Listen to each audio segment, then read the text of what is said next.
성경을 한 절 더 읽도록 하겠습니다. 요한복음 20장에서 보도록 하겠습니다.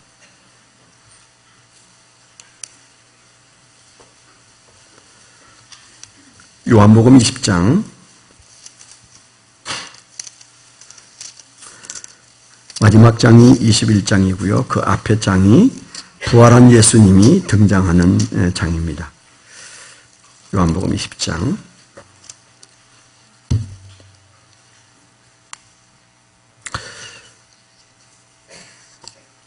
19절부터 몇 절을 제가 읽어드리도록 하겠습니다. 이날 곧 안식 후 첫날 저녁 때에 제자들이 유대인들을 두려워하여 모인 곳에 문들을 닫았더니 예수께서 오사 가운데 서서 이르시되 너희에게 평강이 있을지어다 이 말씀을 하시고 손과 옆구리를 보이시니 제자들이 주를 보고 기뻐하더라. 예수께서 또 이르시되 너희에게 평강이 있을지어다 아버지께서 나를 보내신 것 같이 나도 너희를 보내노라. 이 말씀을 하시고 그들을 향하사 숨을 내쉬며 이르시되 성령을 받으라. 너희가 누구의 죄든지 사하면 사여질 것이요 누구의 죄든지 그대로 두면 그대로 있으리라 하시니라. 아멘. 22절 23절을 우리 한번 같이 읽도록 하겠습니다. 22절 23절 시작.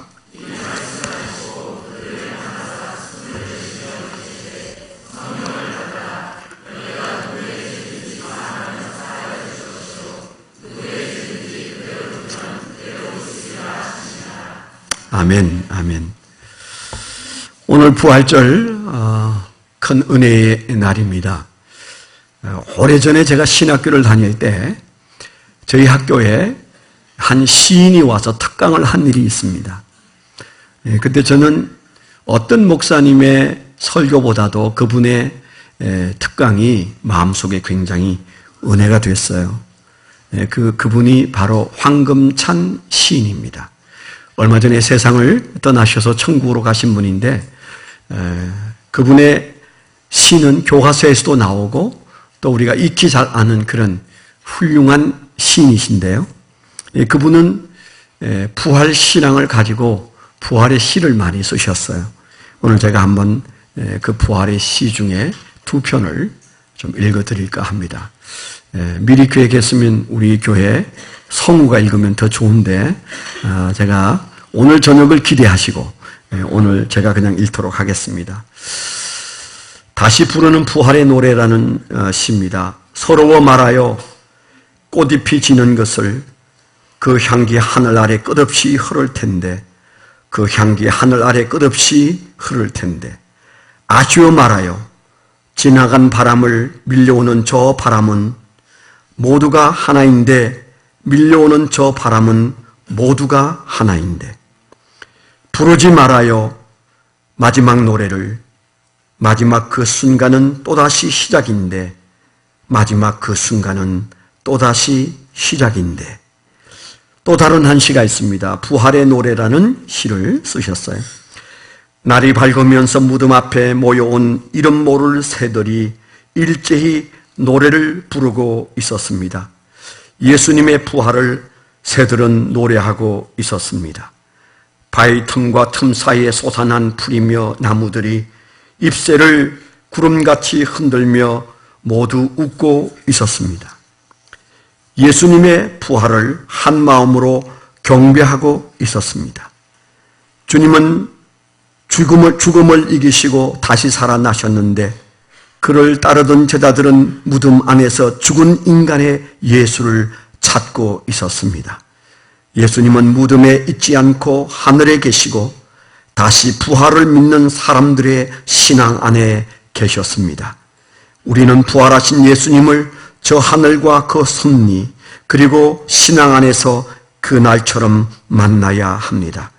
우리는 무덤, 예수님은 부활, 신앙 안에선 수시로 부활하시는 예수님, 부활이 있는 곳엔 무덤이 없습니다. 무덤을 열고 부활하신 우리들의 주님처럼 우리들의 신앙도 다시 살아나야 하겠습니다. 내일 죽음이 오기 전에 이런 시를 아름답게 힘있게 쓰셨던 분입니다. 오늘 부활절은 아침 일찍부터 예수님이 부활하셔서 이제 그 부활의 예수님을 사람들이 만나는데, 역사 속에 부활의 예수님을 만나는 사람마다 그 인생은 그 이전의 모습과는 항상 달랐습니다. 어느 시대이든지 예수 그리스도의 부활과 만나면 인생은 새로 시작이 됩니다. 예수님이 저 무덤에 갇혀 있는 줄로 알고 새벽녘에 슬픈 마음으로 이제 그 예수의 무덤에 올랐던 막달라 마리아, 뜻밖에도 무덤이 비어 있는 사실 때문에 그는 너무 슬퍼하면서 그는 어떻게 하면 예수님의 시신을 찾아올 수 있을까? 그러면서 그는 찾도록 찾았던 어느 순간에 예수님이 그 여인 앞에 나타나셔서 부활하신 예수님의 역사적인 만남은 참으로 인생을 고달프게 살았던 한 여인 막달라 마리아가 제일 먼저 만났던 사실을 우리가 기억합니다.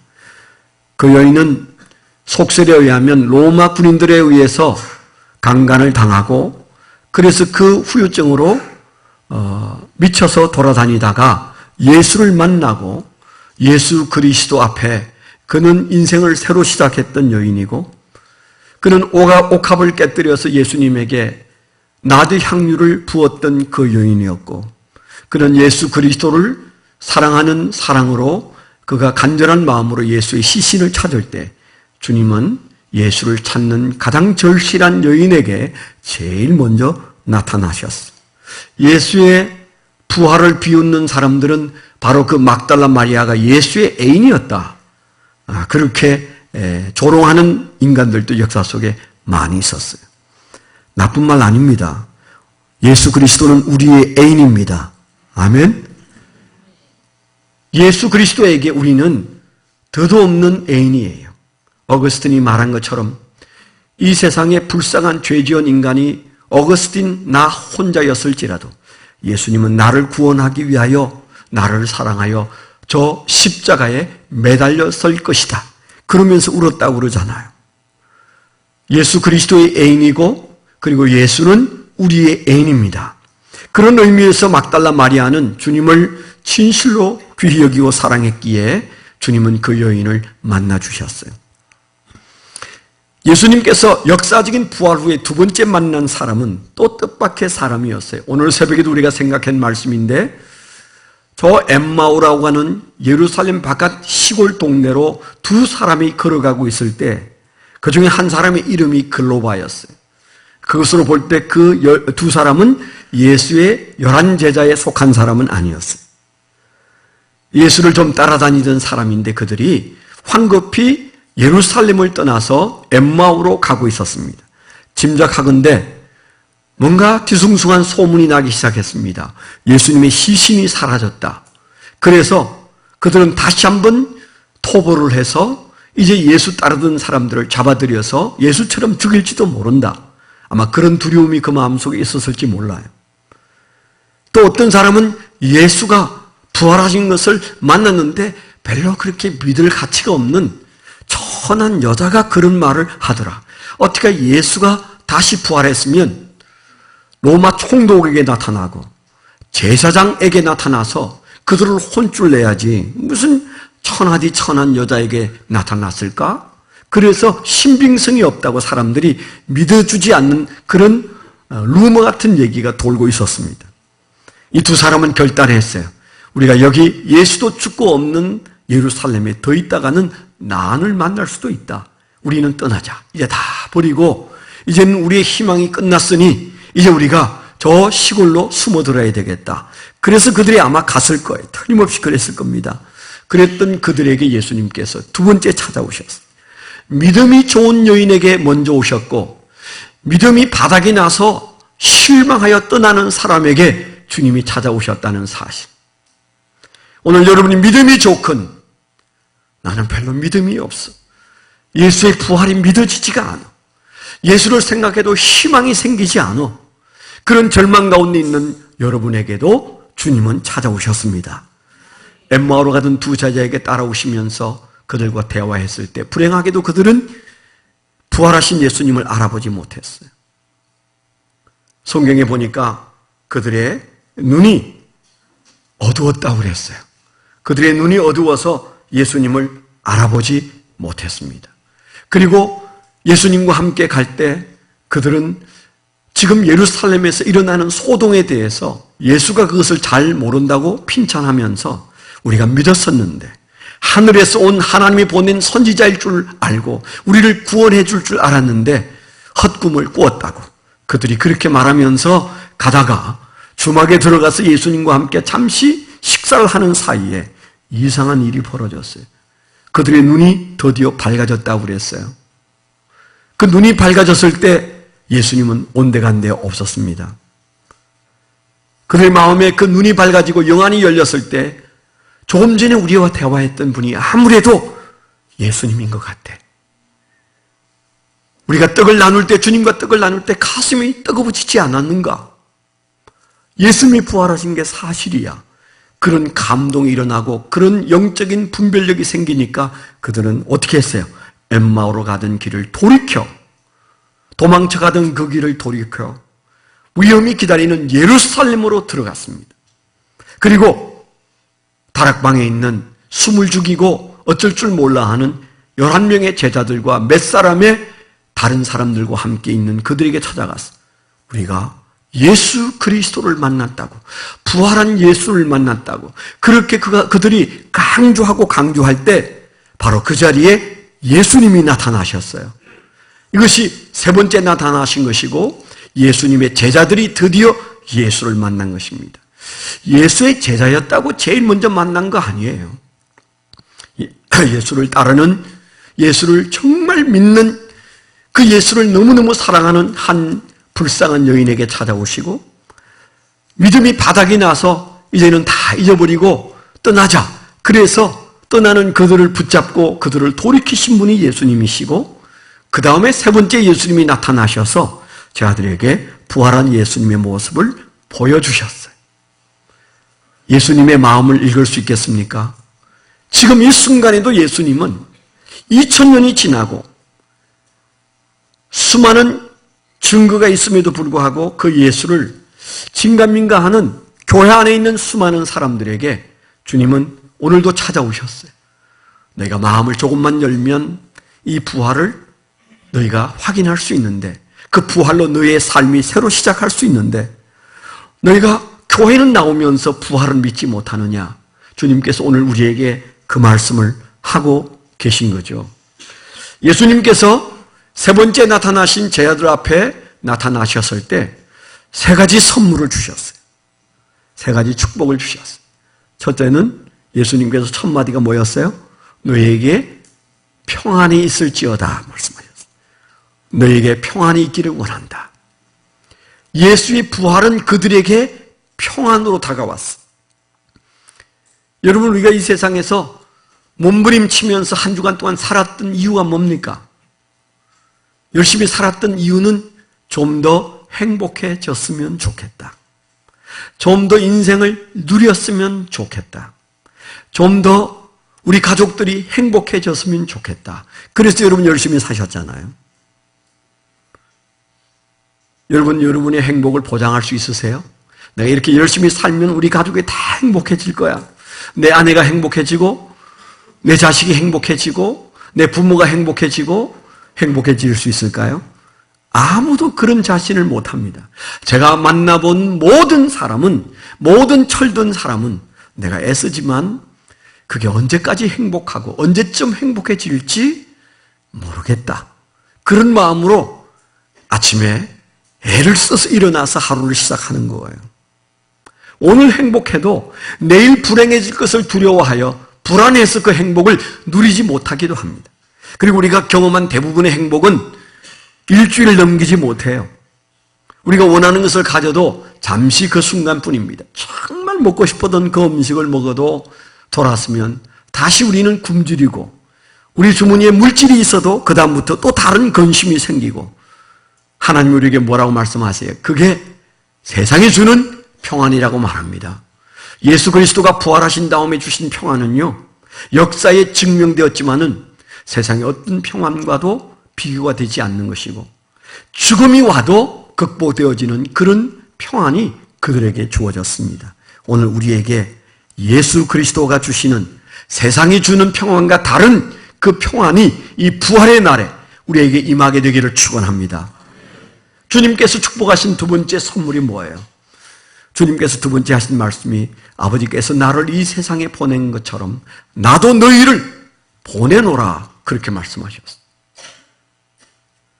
그저 열심히 일해서 끼니를 해결하는 삶이 아니고 예수님이 부활하신 다음에 그 제자들에게 하신 말씀은 이제 너희는 사명자로 살 것이다.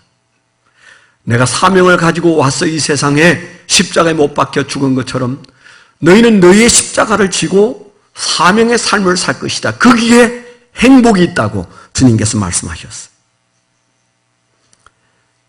어느 때나 그렇지만은 지금 대통령 했던 사람 두 사람이 감옥에 있고 또 다른 한 분이 대통령으로 어떻게 해서든 이 땅에 평화가 오게 하려고 애를 쓰고 있습니다. 제가 생각해 볼 때 나에게 대통령 자리를 주면 대통령을 받아들일까? 그런 생각을 해본 적이 있어요. 여러분 해보셨죠? 왜냐하면 어렸을 때부터 늘 너 뭐 될 거야? 그러면 대통령 된다고 말해야 질문이 끝납니다. 그래서 누구든 남자는 한 번쯤은 어른들 앞에서 대통령 될 거예요. 그런 말 해본 적이 있습니다. 저도 여러 번 해봤어요. 왜냐하면 그래야 질문이 끝나.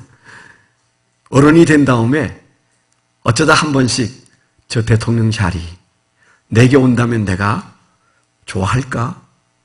천만의 말씀. 높은 자리에 앉아도, 가장 높은 자리에 앉아도, 그러면 이 세상에서, 우리나라에서 가장 돈을 많이 가진 사람, 여러분보다 행복할 수 있을까요? 저는 아닐 거라고 생각합니다. 그러면 아닌 거죠.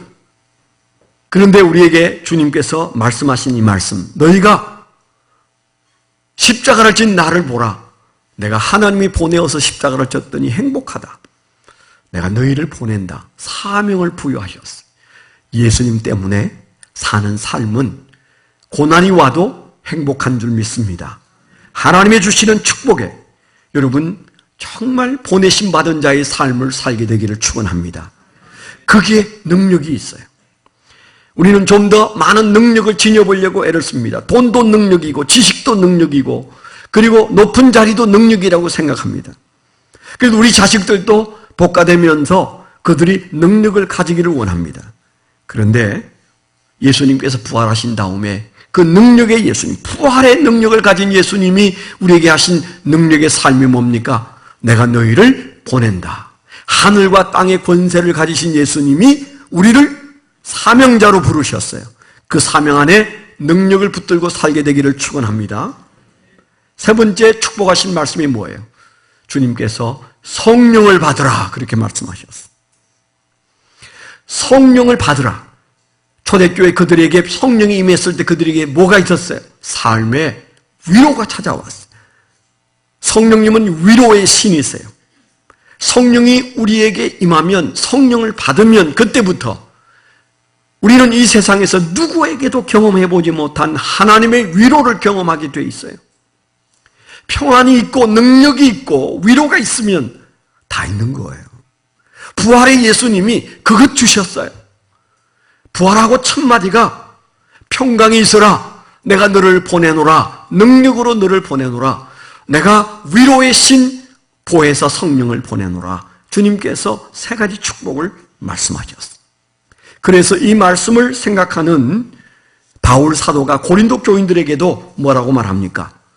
그들이 예수를 믿고도 그들의 생각이 복잡해서 서로 분쟁하고 다투고 어린아이처럼 그렇게 예수 믿으니까 너희가 다 깨닫지 못한 게 있다. 너희가 부활을 깨닫지 못해서 그렇다. 그렇게 말하고 있는 거잖아요. 고린도 교회의 문제점들을 계속 지적하고 있었어요. 너희의 신앙이 어린아이와 같아서 아이들처럼 싸우기 좋아하는구나. 너희에게 은사가 있으면 뭐하냐?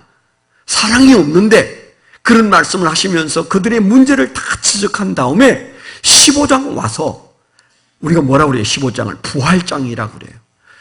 그들에게 하나님의 말씀으로 처방을 내렸는데 그 처방이 뭡니까? 너희가 부활을 깨달으면, 부활을 믿으면 너희의 그 어렸던 신앙이 자라고 그리고 너희의 삶에 새로운 용기가 생긴다. 그런 뜻으로 아주 길게 고린도전서 15장에서 부활을 얘기하고 있어요. 우리는 중간에 16절부터 읽었습니다마는, 그리고 19절까지 짧게 읽었습니다마는 15장 전체에서 우리에게 바울 사도를 통해서 우리가 어떻게 우리의 연약함을 극복하고 우리의 어리석음을 극복하고 우리의 어린아이 같은 신앙을 극복하고 우리가 초대교회 성도들처럼 기꺼이 주를 위해서 죽는데 나아가도 기쁘게 죽을 수 있을까? 이 부활신앙이 우리의 참신앙이라면 그 신앙의 축복이 무엇인가? 바울 사도를 통한 부활장에서 말하는 얘기 세 가지만 간단하게 말씀을 드리면, 첫째는 부활신앙을 가진 자는 실패자의 생각에서 헛된 삶을 살고 있다는 생각에서 성공자로, 행복자로 돌아서게 된다는 사실을 기억하시길 바랍니다. 오늘 말씀에 보니까요, 거기 고린도전서 15장 16절에 보면 그게 몇 번 반복해서 나오는 단어가 있어요. 14절부터 보면 그리스도께서 만일 다시 살아나지 못하셨으면 우리가 전파하는 것도 헛것이요, 헛것이, 또 너희 믿음도 헛것이며, 그렇게 말했어요. 저기 밑에 내려가면 17절에도 그리스도께서 다시 살아나신 일이 없으면 너희의 믿음도 헛되고 너희가 죄 가운데 있을 것이요 그랬어요. 계속 나오는 반복어가 뭡니까? 너희가 헛될 것이다. 너희가 애쓰고 수고하는 것이 헛될 것이다 그랬어요. 조건이 뭡니까? 부활이 없다면, 부활이 없으면 다 해도, 헌금해도 헛것이고, 교회 봉사 열심히 해도 헛것이고, 전도 열심히 해도 그거 헛것이고, 열심히 가족을 위해서 사는 것도 허무해질 것이다. 그 말이잖아요. 헛되게 된다 그랬어요.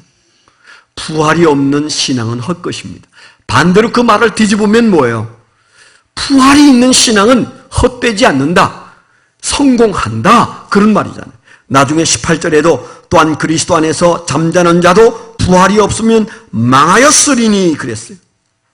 그리고 19절에도 부활이 없으면 더욱 불쌍한 자이리라. 이 세상에서 부활이 없는 그리스도인의 삶은 가장 불쌍한 인간이 된다 그랬어요. 망하고 불쌍하다. 이런 실패가 어디 있어요? 헛되고 망하고 그리고 불쌍하게 된다. 언제요? 신앙생활 해도 부활을 모르면, 부활이 없는 신앙을 살면 차라리 예수 안 믿는 것보다 못하다. 그런 얘기잖아요. 똑같거나 더 못할 수 있어요.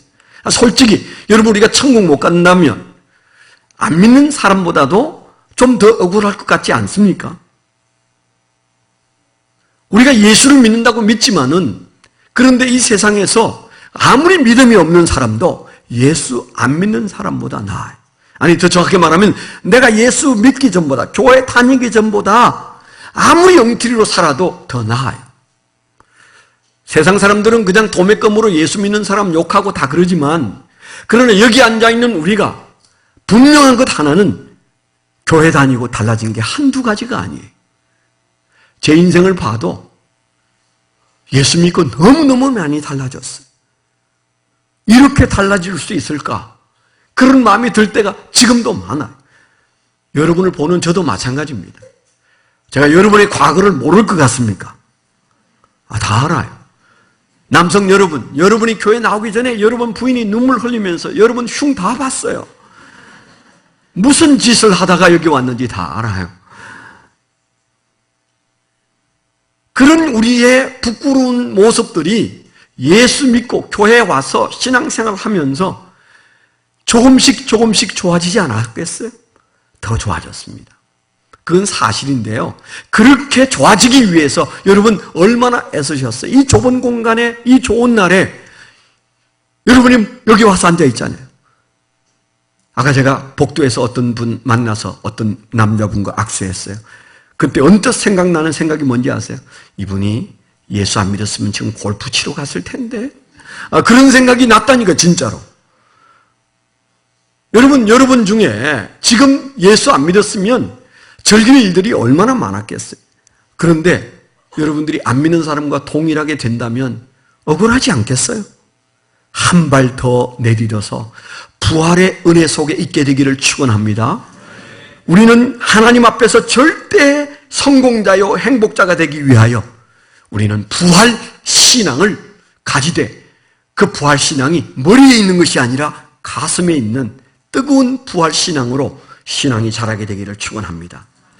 우리가 부활이 우리 신앙 안에 들어온 다음부터 우리에게 어떻게 됐어요? 우리의 삶이 바뀌었는데 어느 정도 바뀌었다고 그랬어요. 오늘 말씀에 보면요, 여러분 읽지 않았습니다마는 내가 부활을 몰랐으면 먹고 마시는 것이 내 삶의 목표가 되었을 것이다, 그렇게 말하고 있어요. 30절 보십시오. 형제들아, 내가 그리스도 예수 우리 주 안에서 가진 바 너희에 대한 나의 자랑을 두고 단언하노니 나는 날마다 죽노라. 내가 사람의 방법으로 에베소에서 맹수와 더불어 싸웠다면 내게 무슨 유익이 있으리요? 죽은 자가 다시 살아나지 못한다면, 부활이 없다면 내일 죽을 터이니 먹고 마시자 하리라. 바울 사도의 솔직한 고백입니다. 내게 부활의 약속이 없다면, 죽은 자가 다시 살아나는 이 약속을 하나님이 주시지 않았다면 나는 어떤 모습으로 지금 살고 있을까? 내일 죽을 터이니 먹고 마시자, 그렇게 살았을 것이다, 그렇게 말합니다. 여러분, 세상 사람들이 사는 모습을 보세요. 결정적인 상태 가서는 야, 인생 별것 아니야, 먹고 마시는 것 그게 최고야, 더 좋은 것 먹고 더 좋은 것 마시고 이 세상 좀 즐겨보다가 죽으면 끝이야. 이게 예수 안 믿는 사람의 인생관입니다. 궁극적 인생관입니다. 우리하고 달라도 너무 달라요.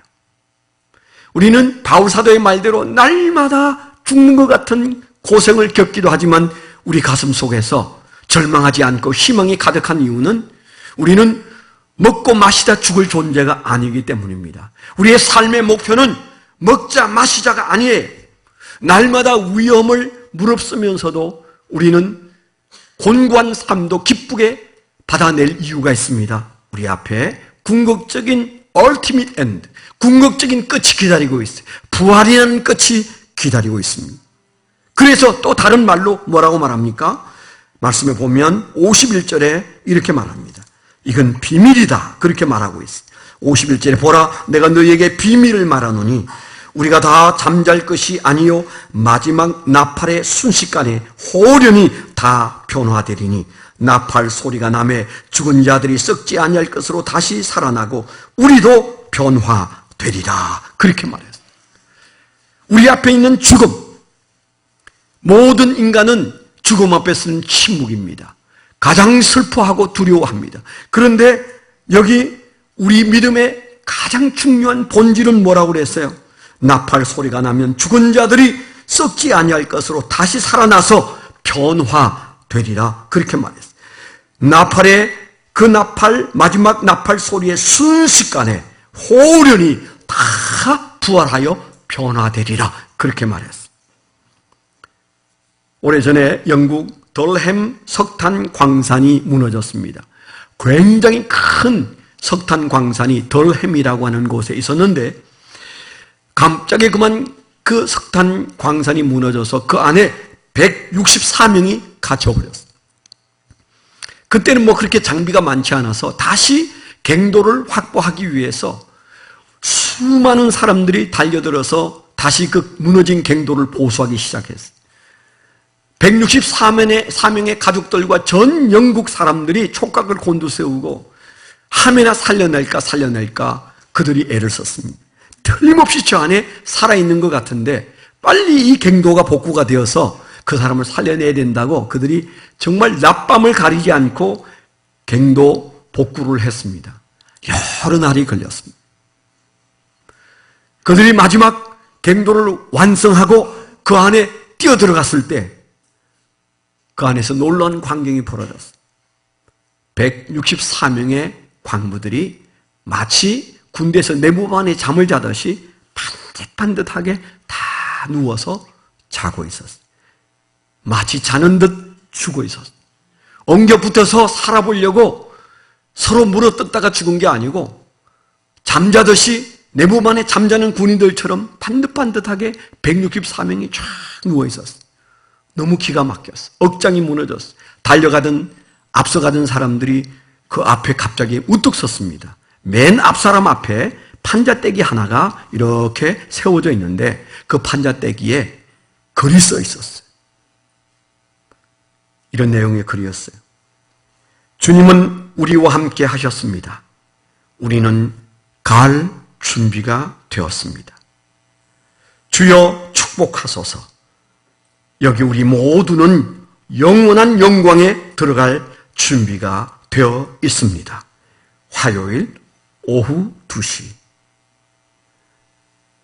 그들이 도착하기 전 화요일 오후 2시에 그들이 함께 작성하고 그리고 그들이 편안하게 누워서 마지막 죽음의 순간을 맞이한 그들의 메시지가 주님은 우리와 함께 하셨고 우리는 갈 준비가 되었고 주여 우리를 축복하셔서 여기 모두가 영원한 영광에 들어갈 준비가 되었으니 주여 받아주시옵소서.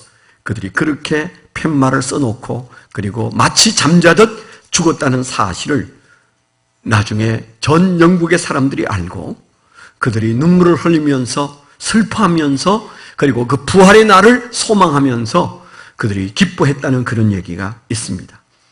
부활은 놀라운 비밀입니다. 여러분 세상 사람들에게 말하면 알아들을까요? 우리가 부활을 얘기하면 그래 그 부활이 있다면 내가 예수 믿으마 그럴 사람이 세상에 누가 있을까요?